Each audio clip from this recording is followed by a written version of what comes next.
Here's the rack from the deer that I shot, 28 inches. This is kind of a good deer for this because the antlers aren't quite symmetrical at all.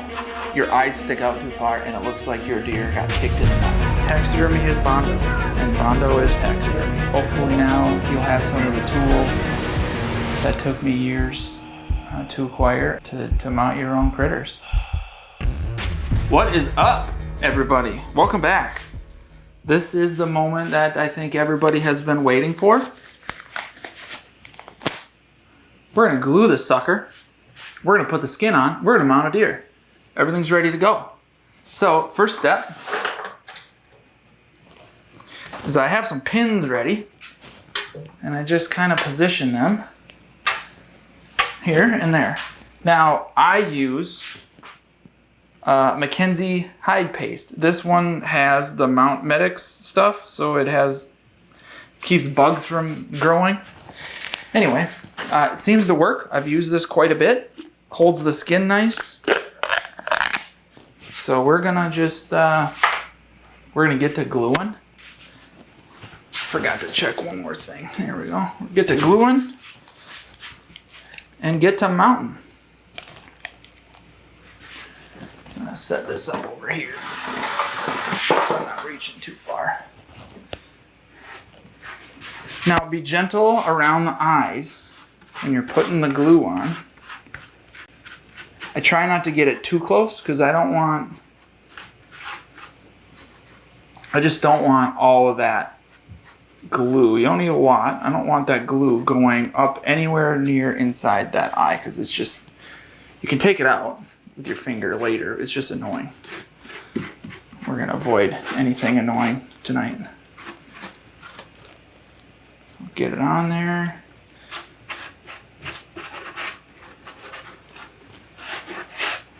In this, we're looking for just like a nice smooth, a nice consistent layer of glue.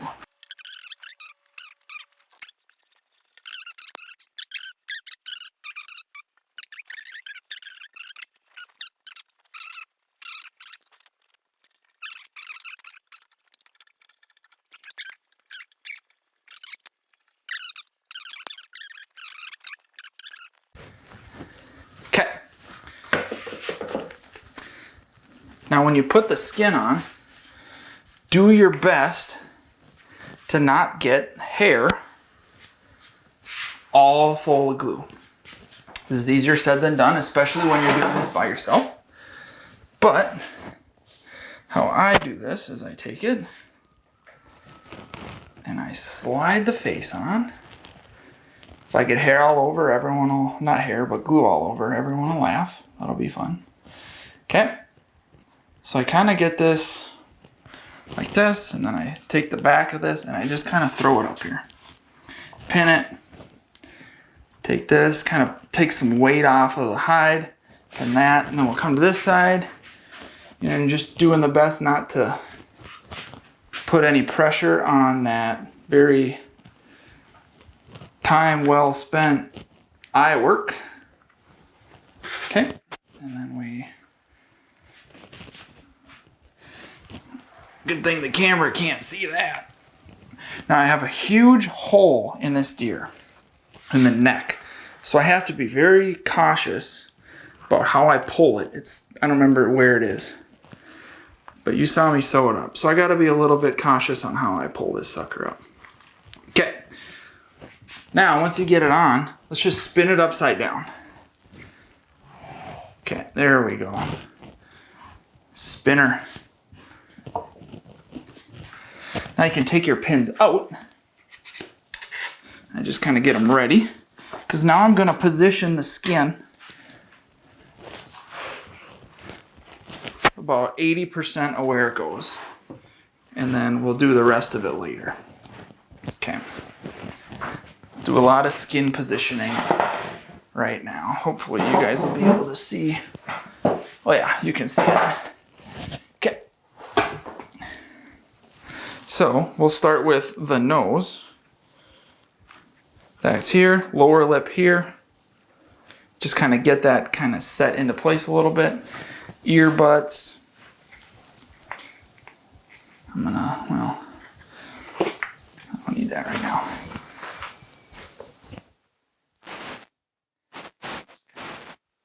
Work this side to side, get the glue all up on it.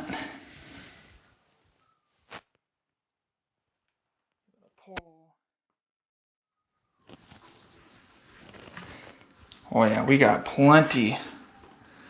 We got plenty of skin. I could have maybe got a larger form. I don't want to always go too big though, because then you got issues, and I had that giant hole in it. Okay. So we could we'll just see how we're at with the rest of this here.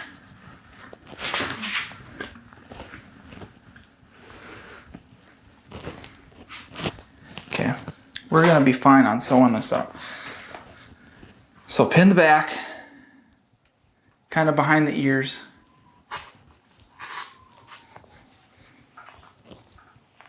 Get the white patch centered, pretty close here.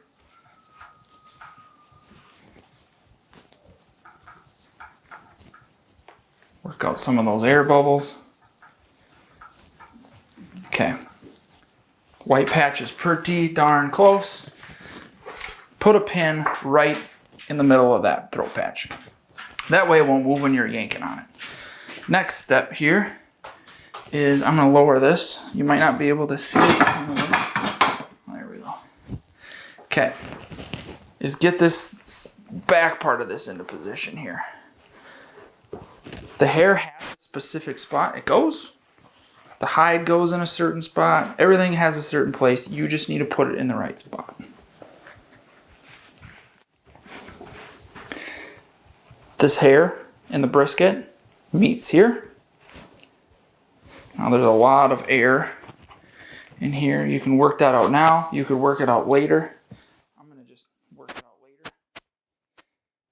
Like I said, we're just going to get it close. Put another pin once I find one here, right in the brisket. Boom. Then these armpits, the hair on this armpit, I see so many people mount this with the freaking hair up on the sides. Don't do that. The hair, this is the armpit, so it goes in the armpit, okay? And that collet goes here. The hair rides this edge. This is his armpit. This is his leg. His leg's not on his side of his body. His leg's here. This is a vertical piece of hair that comes in here where his armpit is. And that's on both sides. Okay, so symmetry, like I said, keep it as symmetrical as you can. Okay, now that's pretty close. I will put a couple staples in this. It's gonna be loud. One there, one there, there, one there, one here. So was that 5 staples just to hold the skin in position? Oh, I forgot to pin the back. Go me. Okay, pinned, and then the rest of the skin. So, at this point, we got everything on. It looks just terrible, as it should. We like to surprise at the end when everything comes together. So, we're gonna reboot this camera here because it's almost out of memory. And then I'm gonna catch you in a minute when I reposition the cameras, and we are going to sew this deer up. I am gonna take one more look at his face though, because I do wanna make sure. We'll get him here. Those go up there. Yeah, look at that fit. That's gonna be nice. You don't want this too tight. You want this to just kind of slide around. If it's gonna be tight, you're gonna fight it. Sometimes you're gonna win. Most of the time you're gonna win, but is it gonna look right? Who knows? Okay. All right, we're gonna restart cameras and get to sewing. I'm going to just take a little bit of this. Now this is bowstring type of material. I get it right from Mackenzie, and I use these little S needles. This is what I like to use. Excuse me, sorry. So let's first of all, we're just gonna get to sewing. Now sewing, no one likes this. So the faster you get it done, the better, and the fastest way to do it is just to stay smooth. Just stay smooth, keep the needle moving. Now, what I do is I start in this corner, because this is a backwards 7 cut, so we'll go here, tie it together, go across the burr, and we'll go around it, and then we'll attach the back to here, and then we'll go at an angle down, and then one straight shot down the back. That's how I do all of them. You could tee it, you could do any sort of matter, it all is the same. So I put it through. Now you can turn the knot in by just spinning one side. Knot goes in, you don't see it. And then on here you purse stitch this. So you just go in and out. And you purse stitch it so that when you do go to pull it tight, it cinches around the burr. Uh-oh, I think they're gonna come in and say goodnight. Are we gonna say goodnight? Good night, Isla, I love you. You gonna pet him? That's nice. Kiss. That's a nice tear. Is that his nose? Is that his nose? Okay, say goodnight to Dada. Pizza. Good night. You had pizza? Yeah. Oh. I did not have pizza. Well, you said you had pizza, you liar. I love. Love you. Alright, say love you. Have a good night. Say good night, Dada. Good night, Isla. I'll see you in the morning, okay? See you in the morning.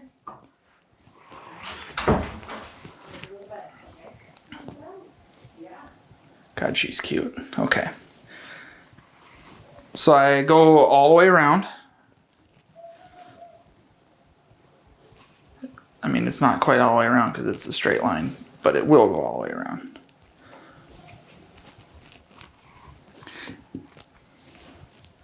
Like so. Okay, and then go. The string is nice because it's waxy and it holds its knot when you get it, but I tell you, if it gets twisted in there, it's really freaking irritating. Okay, now go back through this quick and be sure that if there's any hair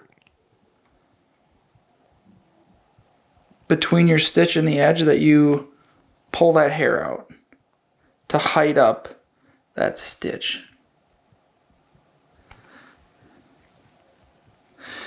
Okay, now this is when I put a little bit of clay around the burr. Just a little bit of clay around there.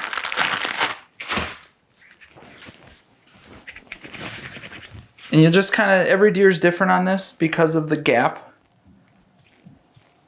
Because of the gapping. So you'll just kind of, don't do too much.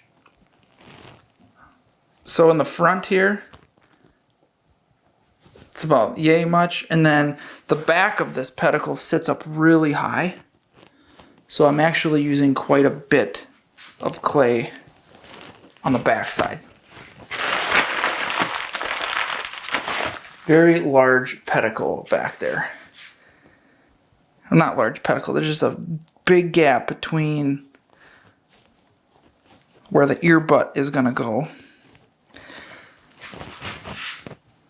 And this is a lot of skin to take up there. So now go around the antler, attach it into your first knot you made right here, and you'll just get it kind of tight.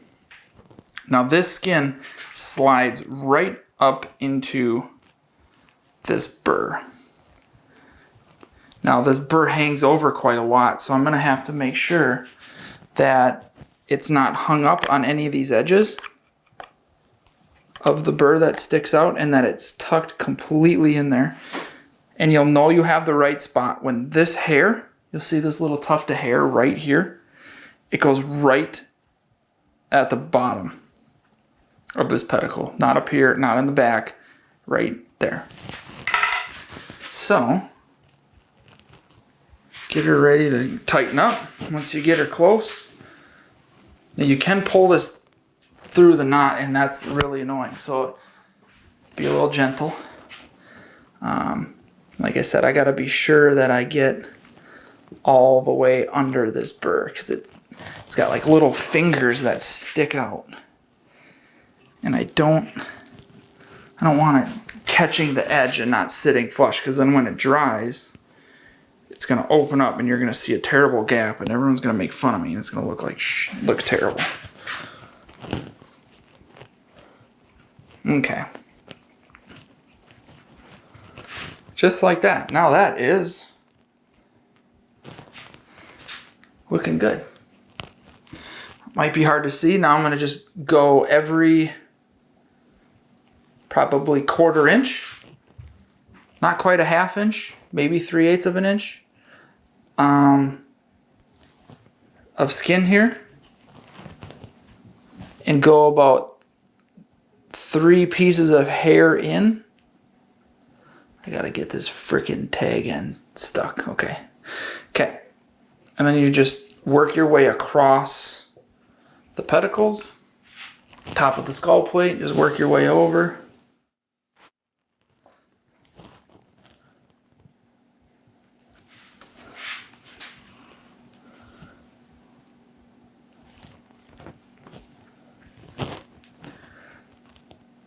I suppose I'm doing every 3/8 of an inch maybe. Now when I pull, I always pull from the front edge. So it's loose. I do 4 knots or 4 times through, and then I pull it tight. And I pull from the front because then it pulls the hair from the front over the hair in the back, because the hair is going backwards. It's going from the front to the back. So I pull from the front to the back to cover that up. It looks better if you do it that way.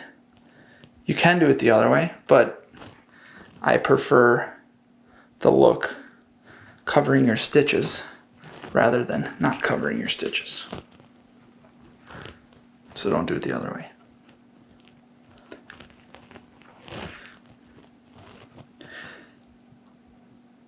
All right, now you're gonna keep on going here. I'm gonna keep my elbow up so you can see kind of what I'm doing. It'll be more obvious when I turn. What the hell was I thinking there? Oh, it worked. Okay. Almost done. And then we'll go around the other antler.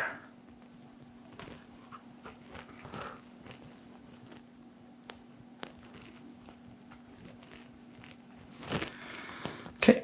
And then here is the corner for his left side. Pull everything tight, and there's the top of the head. Easy peasy. Now, less talk, more work. You just keep on going. Like the first side, you just stick with purse stitching this.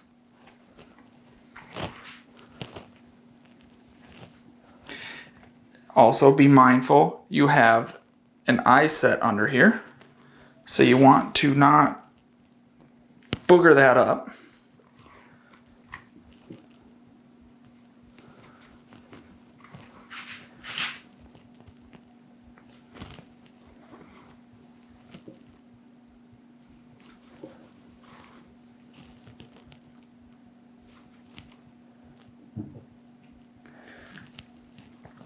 Can't tell you how many times I put a hole in my finger with this triangle needle, and you bleed like a sieve for a long time. Okay, once that's done, pull it tight, quality control, go back through, make sure you have all the hair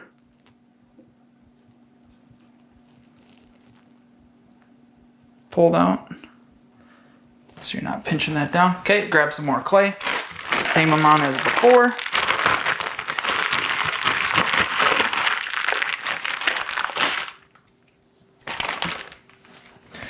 And you're gonna go around your ear butt.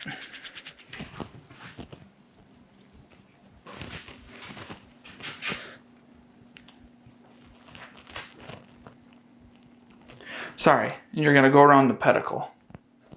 Ear butt. I'm stupid. Alright, goes up there. Put a little more there.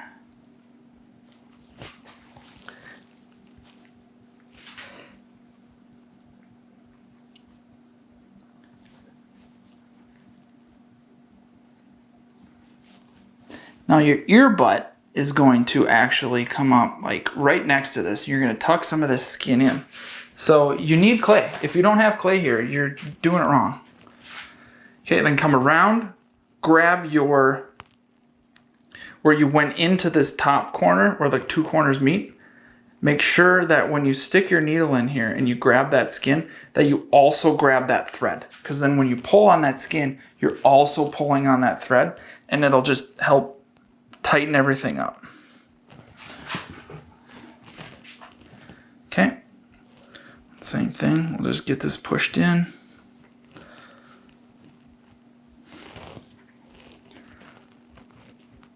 Make sure it's nothing out. And again, there's the little tuft of hair here. So you want to make sure that hair is in the right spot, which is directly at the bottom. I'm going to tip this my way. Goes directly at the bottom of the burr. And then you're going to pull this tight. Okay. Now I'm going to put like a stitch in either side just to hold it, and then I'm going to kind of check it quick. We're just going to check to make sure we don't need to go backwards. Because once this is tight, there's no going back. Well, you can, it's just annoying. Okay, just be sure that that's all tucked in there. We're good, there's nothing hanging up. And this is that piece of fur. I just make sure this goes at the bottom. Right there. Here's his eye. Didn't mess any of that up. Okay.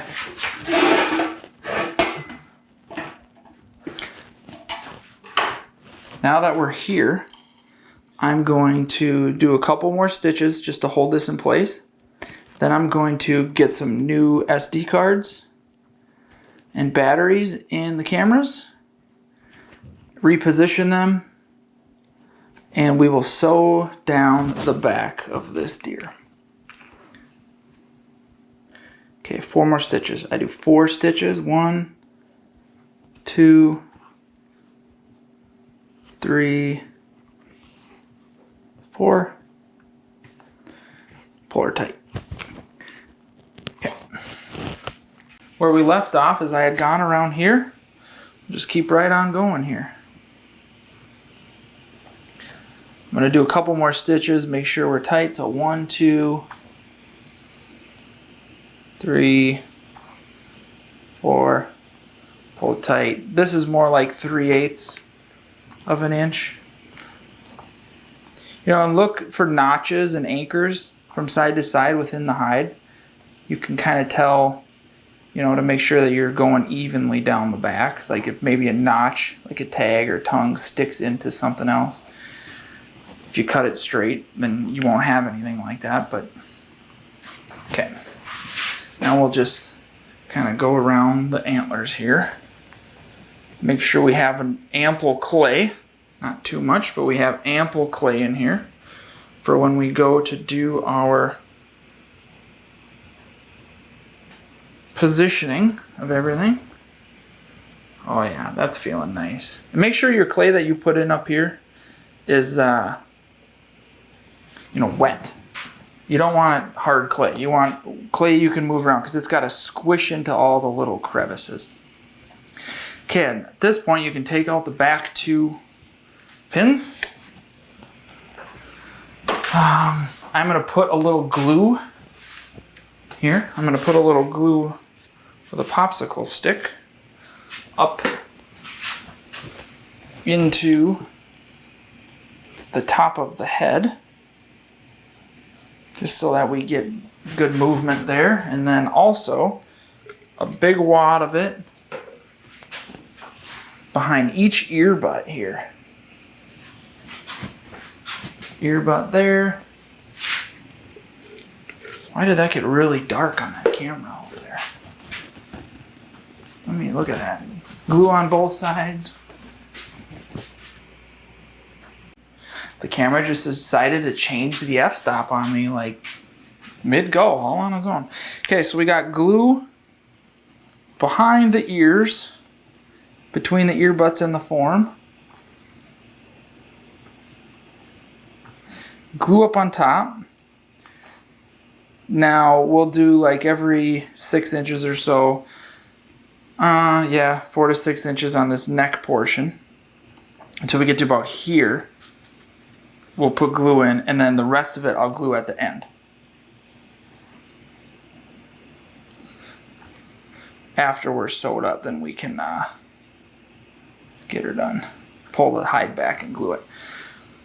Okay. Like I said, the fastest way to sew in is just keep the needle moving. And I'm going in about 2-3 rows of hair every 3/8 inch to 1/4 inch, and just staying as even as I can, and we're going to work our way down the back of this deer.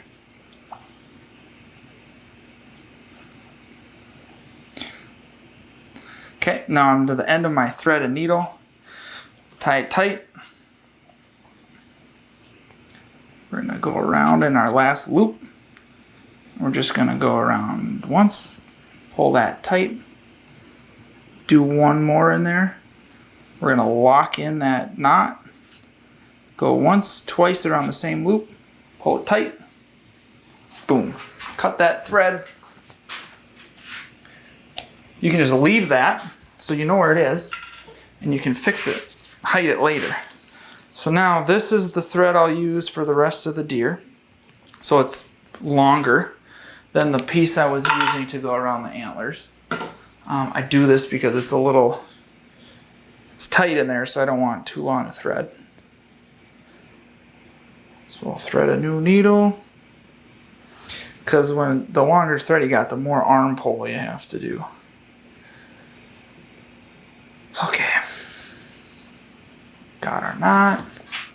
Or you can do what I usually do, and I can take that end and I just kind of tuck it up underneath. So the side that I knotted on, I go on the other side and I make my new knot for this new thread, and I just go through it so it holds it.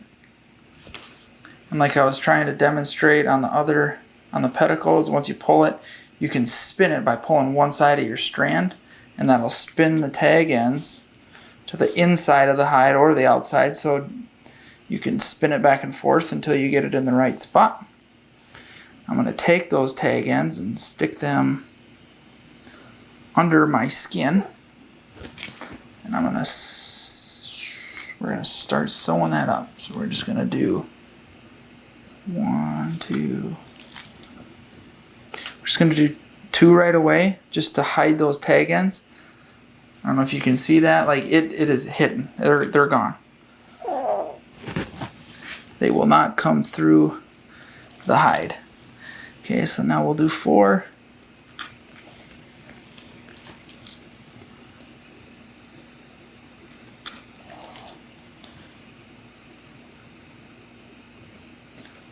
Okay. Pull them tight.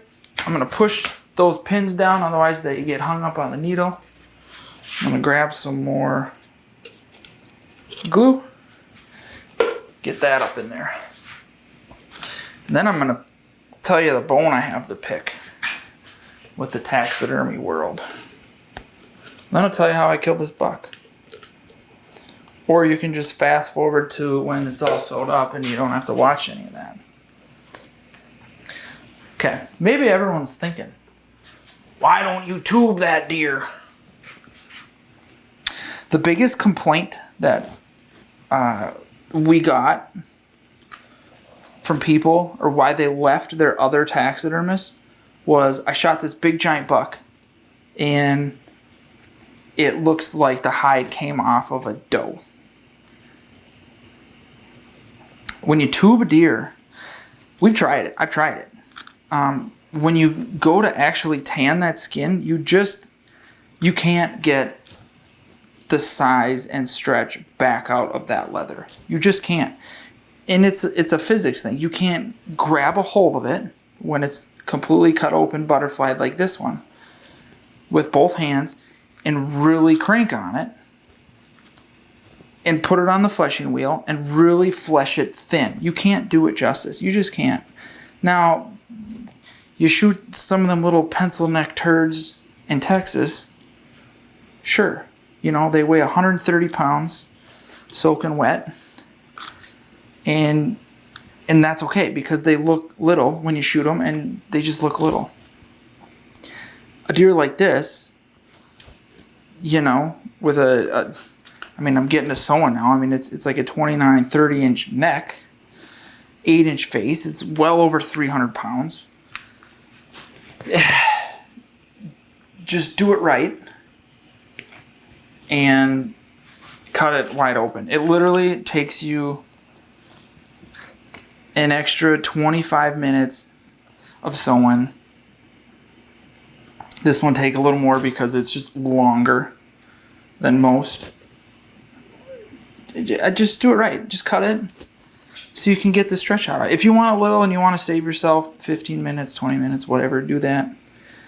But in reality, this is, you know, it's going on my wall, or it would go on my buddy's wall or my family's wall, and I have to look at it. And if I know they shot a giant mature buck and I mount it for them and I go to their house and it looks like it's on a 2-year-old deer, I'm going to be so pissed off with myself for skipping a little bit of steps. It's like, okay, what do you gain?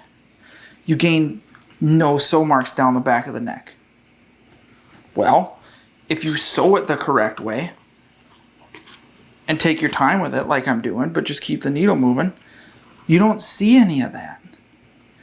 Okay, you will see it on a deer that's killed, you know, the first week of October, September, August, late August. Yeah, you're going to see a sew mark. But I would rather see a tiny sew mark when you take the hide off, like the form and deer head off the wall and look at it. You're not going to see it up on the wall. You know, but when it's down on the ground, yeah, you'll see it. But I would rather have the size out of that deer than the alternative. I just would.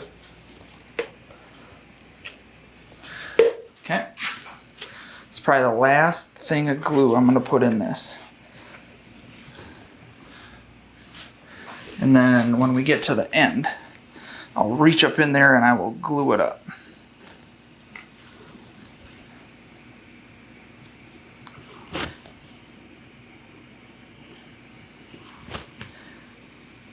I'm going to check how much time is on this camera. This B cam, it's a little older and has a 30-minute cap on film time. Because I just double punched, and that's literally all I want you to see is how I'm sewing this up. If I don't have the footage, I'm going to be pretty upset. So I'm going to check that quick. How much time are we running on here?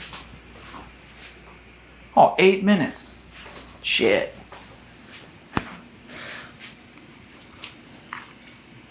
All in the mail. Alright, now I'm going to tell you about this buck while I sew. This deer I shot 2 years ago. Well, coming up on 2 years. Just down the road from my house here. I got permission from this fella who owned 8 acres. I actually had permission from him before I was dating his neighbor. There's quite a few bucks around. Now, it doesn't butt up next to this like several 1,000-acre park that does run some like metro bow hunts out of. it's across the street from that. Because you can't hunt in that park area unless you are part of the, the draw that gets that. So I got this little chunk. It's 8 acres, and I had a baby. My wife had a baby, and she was, 6 months old or whatever it is at the time, late October, early November. And so I didn't have much time to hunt. The night before, we got a babysitter, and my in-laws came up. They watched my daughter so that my wife and I could go out bow hunting. She was the hunter, and I was just along for the ride. We had some does come out, no bucks. I think it was in November, first week in November there, and like the camera said, you need to be in the tree because we were having, those 2-year-olds going by quite often. So it was like, now is the time to be in the tree, so let's get a sitter and go hunt. Fast forward to the next morning, I went out by myself, sat for probably 3 hours, didn't see anything. And then I had a small doe come from the north through some thick stuff right under the blind I was in, and kind of went off into some thick stuff. And as I was watching her walk away, I caught a buck running towards me. Just caught his antlers as he was scooting along, nose to the ground, dogging a doe that he lost or whatever. And there was this 8-pointer that I had on camera since Velvet, and he was there, if not every day, every other day. So he's running at me. My first reaction is, oh, it's that 8-pointer. He got to about 30 yards, and then I got to see its rack a little bit better, and it's this buck right here. So where I'm at, you don't have much time to make a decision. So I said, well, it's a mature deer. Grabbed my bow, and he was coming right at me. And that trail that comes out of the woods where he was at cuts across right in front of the blind at about 16 yards. So that's what I was figuring I was going to shoot him at. And the deer stopped at about 25, facing me, 20 yards facing me. Instead of going that way, he took a 90-degree right, and he went around the pond towards the house. So I was like, well, shit, that's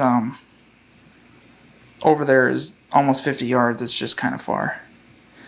So I ranged it. I have a Garmin sight for my bow, so I ranged where he's likely going to walk, and it was 47 yards. And I thought, you know what, well, this is really my only opportunity to hunt. I can make that shot at the range. Shot deer at 42, killed deer at 42, 45. So I thought, you know what, screw it. If I can get him to stop and everything works out, it's gonna be fine. And he's trotting, like full on nose to the ground. He's moving quick. And he got to my shooting lane, and I just screamed at him, "Hey!" And his front feet buried in the ground, and he stopped, and he just looked right up at me. And I ranged him, 47, let go of the finder, dropped the pin, settled the pin on him, and I let the arrow go. And that deer ducked down, and he took off running like I figured he would. And I hit him right in front of the back hips. Like high mid-body in front of the back hips. Terrible shot. And it just felt sick. But like I watched him just bolt out of there. Wait about an hour. I never heard him crash. Never seen him. Like he ran into some thick stuff maybe, I don't know, 10 feet after I shot him. So I went down there after about an hour because I have to go back that way to get to my vehicle to leave. So I just stopped and looked for hair, an arrow, blood, anything, just in that area, like in a 10-foot circle there. Didn't find anything. No arrow, no hair, no blood.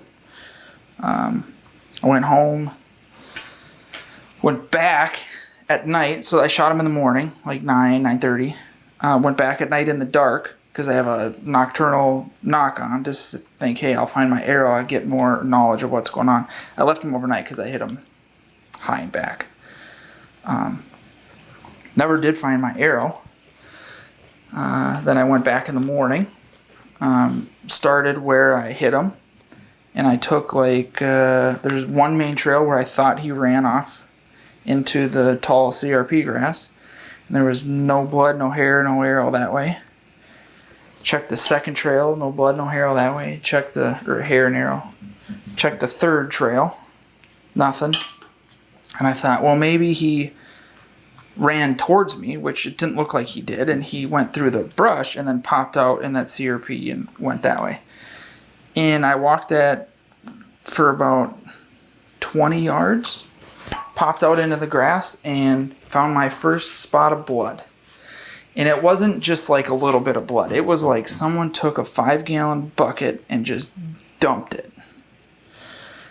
And I stood on that blood pile, and I could see blood for about 20 yards, and I looked 20 yards past where I could last see blood, and there I see this side of his rack just sticking out. Sticking out of the CRP. He only went about 60 yards from where the arrow hit him, and he actually died about 40 yards from me, but I was in this bank blind, and I couldn't hear him crash or fall or nothing. So, long story short, I got him. It was pretty wild how it ended up going down.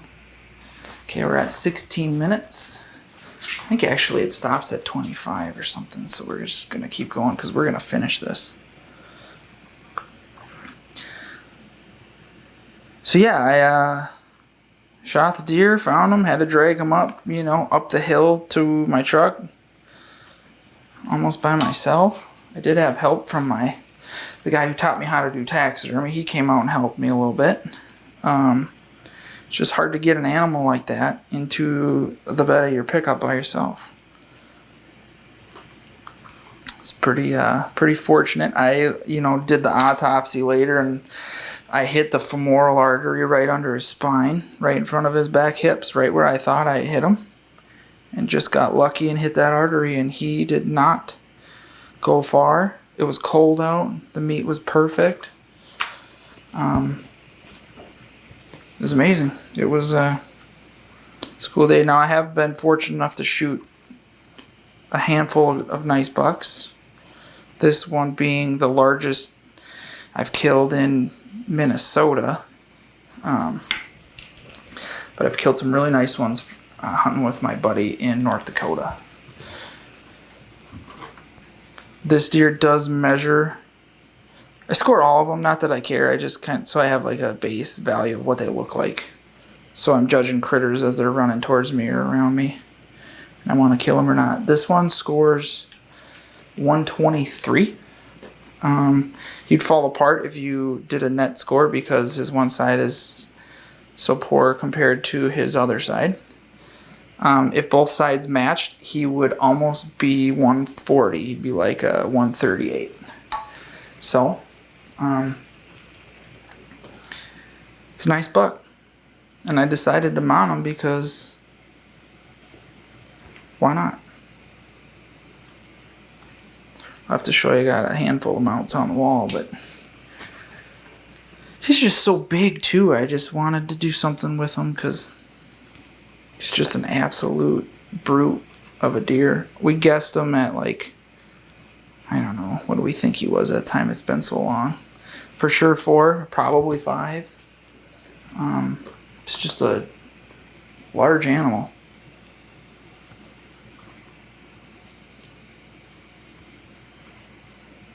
Okay, and just like that, we are done. So why not just cut them down the back and sew them? What'd that take me? Not even 20 minutes. While I was BSing.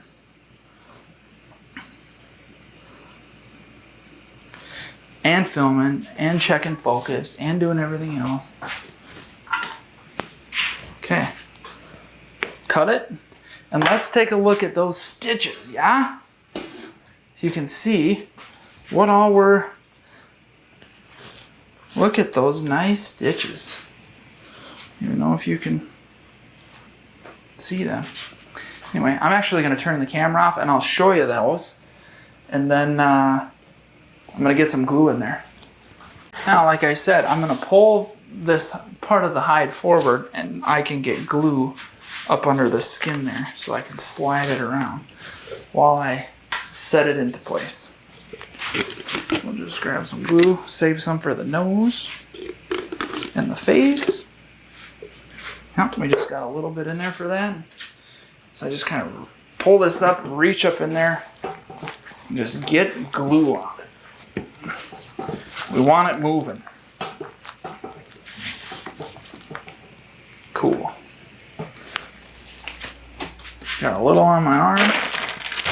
Not the worst thing in the world. Still light outside, crushing it. Okay. So, kind of get some of these air bubbles out. Now, once you're done sewing, I like to position the skin almost 100%.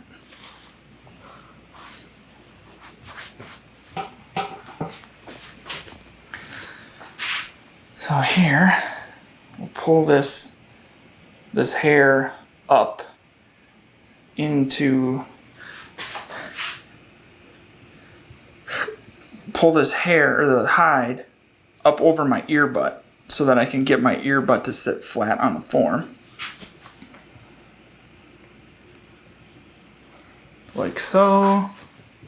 Do that on the other ear. Get this out the way. Don't need any more thread. So yeah, same thing here. You're gonna pull this skin up. Because, you know, everything in nature, everything slides. The skin is not locked to the muscles underneath, and it slides around. So you want to get that sliding. Okay, once that's sliding and the ears are in the right spot. Now there is a definite wrong and right spot for ears. We'll go through that when we get there. Okay. That's about how I want that. The face is still nice and wet. Nothing's drying out on me yet.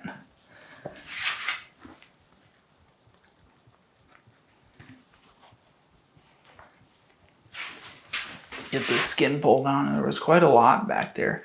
And that's just because I don't have the white patch completely into the right position yet. But we're getting closer. Okay. Now we're going to flip it. We're going to take out the stitches that I put in the first place. This stapler is kind of a pain in the ass for this. Okay, there's one.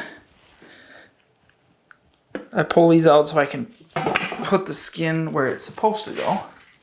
And then we'll re-staple it down all the way around the deer.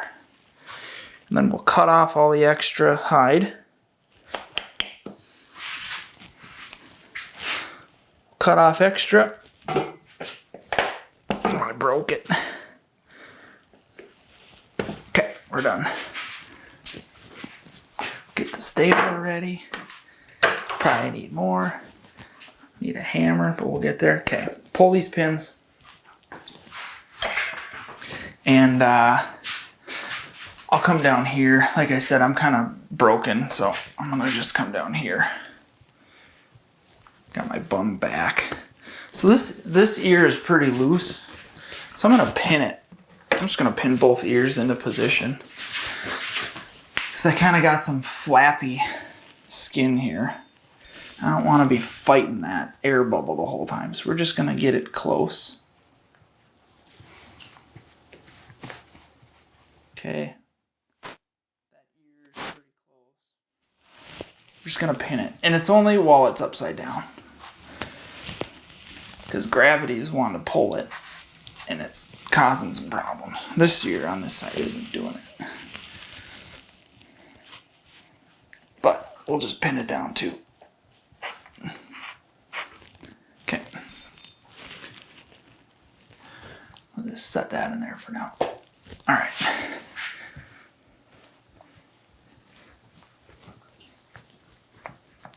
Now just work your glue. See that bubble there? You can work it towards your jaw if you want to get it out that way. There, you heard it, just deer fart. There's that.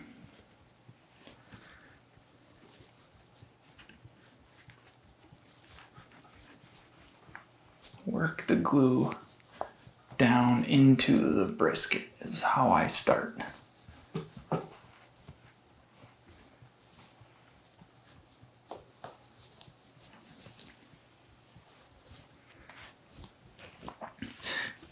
And in the meantime, while this is going on and I'm working glue back, I'm making sure that my white patch is centered on the form, because honestly, that's the first thing that catches my eye when I'm looking at mounts anywhere, is if that white patch, there's an air bubble there that I'm working out, that white patch isn't centered. It's the first thing I see. The next thing I see is terrible looking ears. But first thing I notice that's poor on a mount is white's patch isn't in the right spot. And then the next thing is the ears. And the next thing is they don't have the brisket in the right spot. And all of this is just completely avoidable by taking time. I'm just doing it right. So yeah, it's centered.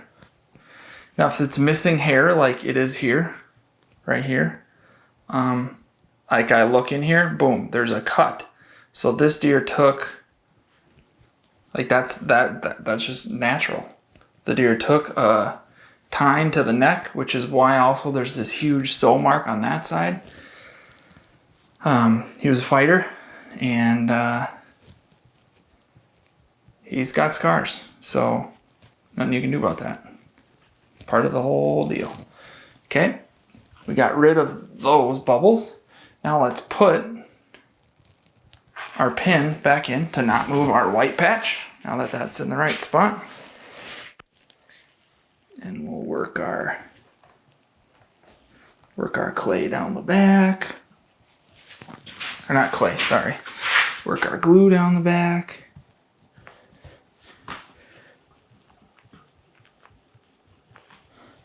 Remember, right here is where I sewed up that huge hole. I can feel it's right here. I can feel the stitch marks with my fingers. But it's all hidden under the hair.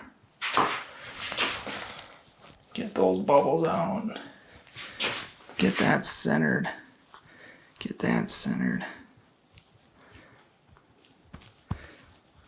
Get that worked out.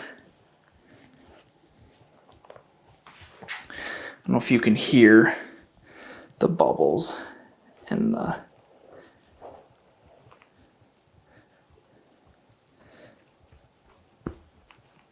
glue working itself out as I'm pushing on it. Most of it's just air.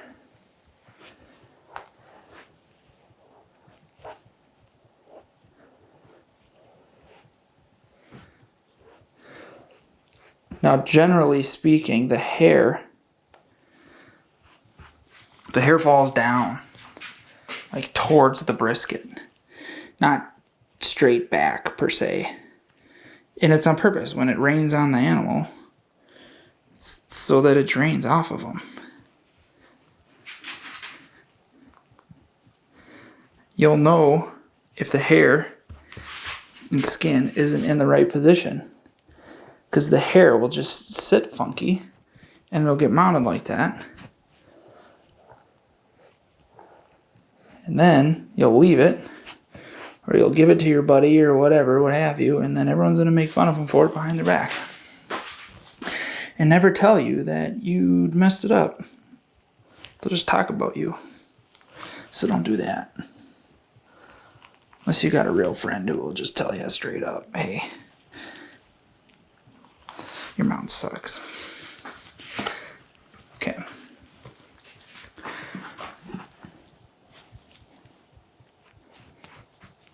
Brisket centered. Air bubbles out. Now get the armpits in the right spot. See, this is all kittywampus. Don't like that. It's because this side isn't all the way over.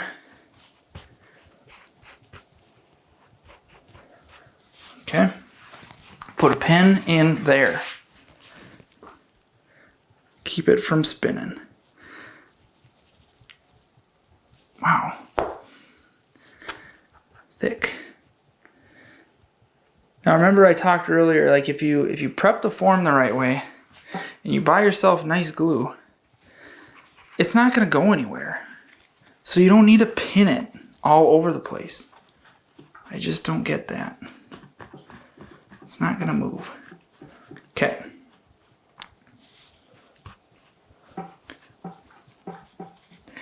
Armpit, right spot. Make sure the skin is not wrinkled over itself in here. Has a tendency to do that sometimes. Make sure everything's flat. Get all the glue back. This isn't quite sitting how I like it.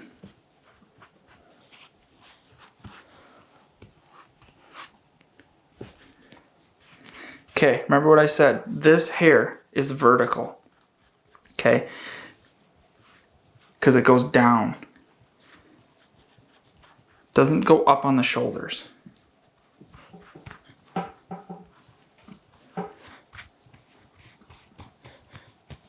Okay. Just like that, we got a good looking brisket. It is missing hair on this side because it's got some rub marks in there. So it is what it is. Now, we'll just start to do some stapling. Usually staple the armpits first, then up on top of the leg here. See, this is where skin's all folded, so you gotta be careful that it's not folded when you go to tack it down. Then I work around, get the bottom of the brisket, get this armpit.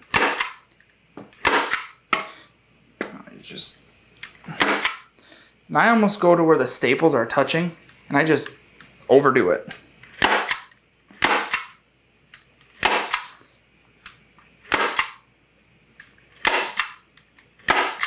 Be sure too when you're stapling that you're not just, on the edge of the foam and you're actually sending it into the wood. Sometimes there's a gap on the edge. Okay, now I go about 6 inches down on the legs. And once you make sure you get all that stuff out of there. Okay. Do the other leg.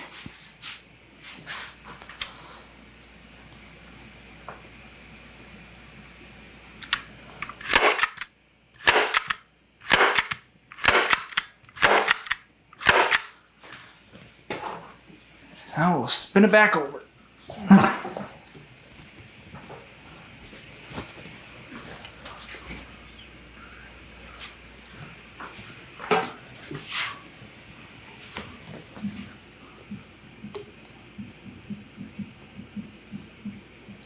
You can hear my daughter kicking upstairs. She's been doing that lately. Okay. Just kind of hold her down. Go to the side.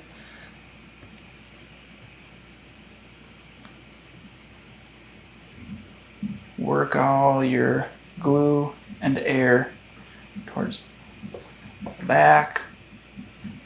and really push in, you know, those details in the shoulders that you spent time with the rasper and the sander. Get all the air out of there so you can see the definition, as much definition as you want. I don't like to go overkill on it, but you can do what you want. We're out of staples. And I'm using 1/2 inch 12 millimeter staples.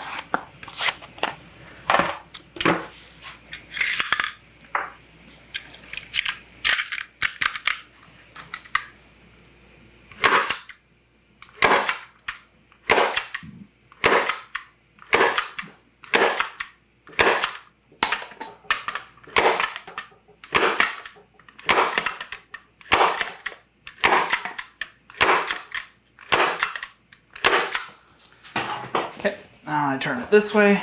This so that I can just, you know, use gravity to help me work out what I need to. Here's a bubble. Pretty big one.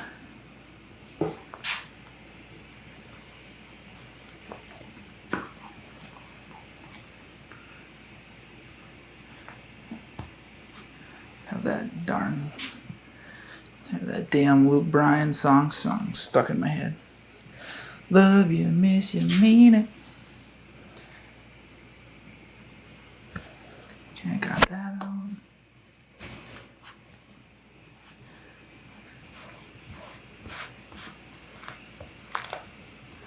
Ooh, that was a good bubble.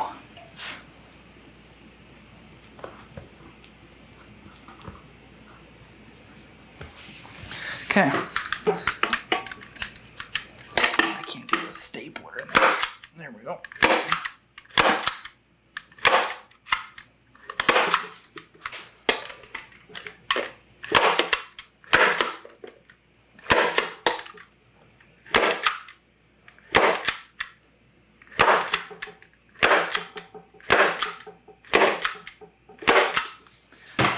Almost done making loud noises.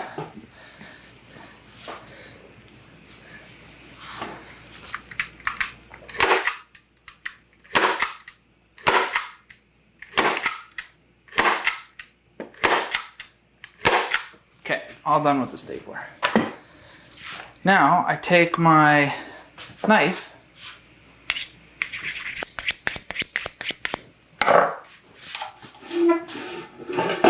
so I can see it. Get in the center so it focuses today, hopefully. Okay. And I cut around the back of the form here. Just tight to the staples. Oop.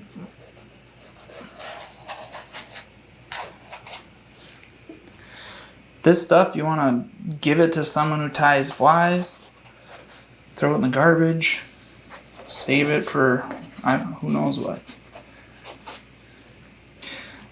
I pitch it.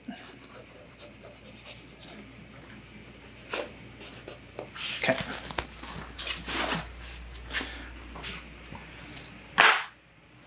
Get my hands clean.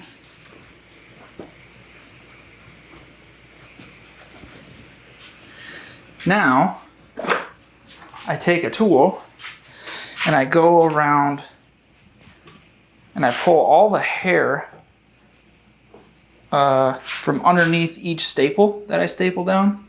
I pull that hair out for when I pound the staples into the wood, and then I cut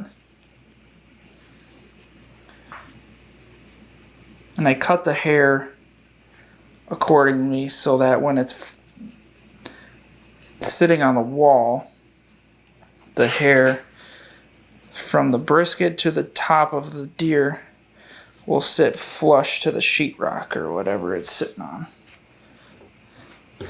And I just do this so that the back of my deer looks clean and polished and doesn't have just hair sitting all over the place. Call me crazy, the front's as pretty as the back, but people notice when you take a little extra time and go above and beyond.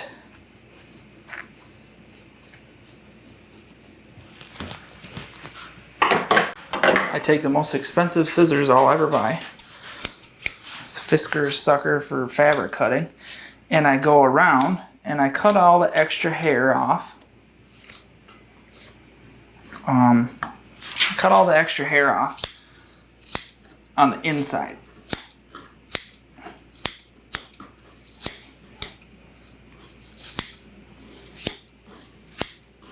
And I leave all the hair on the outside because I'm going to get to that in a second. So I cut all this off. Be sure not to cut too much of this because this is where my knot is with my stitches, where they end. Okay, and then you cut this side.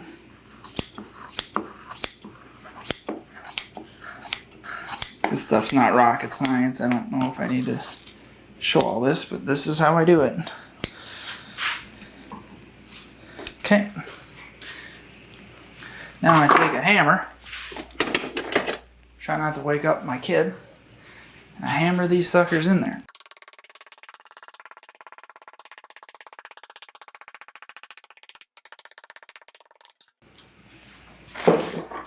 Okay, once that's clean, now I cut some more hair off of here by like pulling this back. Any hair that doesn't just go straight back and it's curling in, I cut it.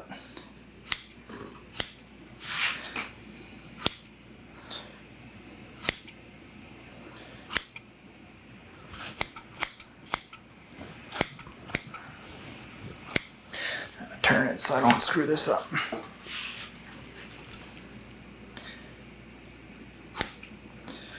I also should probably restaple that because I couldn't quite get my hammer in there. Not my staple.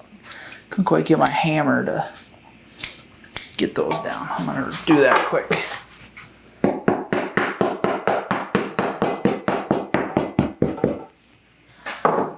Okay, now with this bracket that you put on here, the mount is gonna pull off, a little bit from the wall, like the top of it. So you're gonna cut it a little tighter to the bottom. I can turn this. You're gonna cut it a little tighter to the bottom, like to the form down here, than as you go up. And I'll just kind of show you how I do that. Just use my hand as a guide. Like this, I like hardly even cut it, but here I'm running it over. So I'm just working my way up the deer. And then I suppose it's probably like an inch, half inch. You can always cut more off later. And then it's a little bit further away from the top. Cut that off. Just give it a little haircut.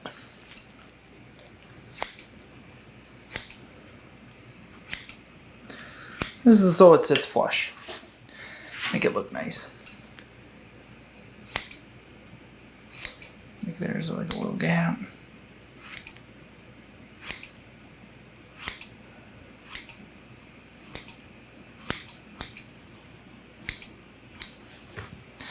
Get that all cleaned up. Boom. Nice edge. We'll turn it upright. The last thing you do here is I take 3 1.25" screws and we take the hardware for the wall, which a Joe Coombs form does not come with hardware, which is annoying. So I just use some old Mackenzie brackets, which I like the Mackenzie bracket anyway.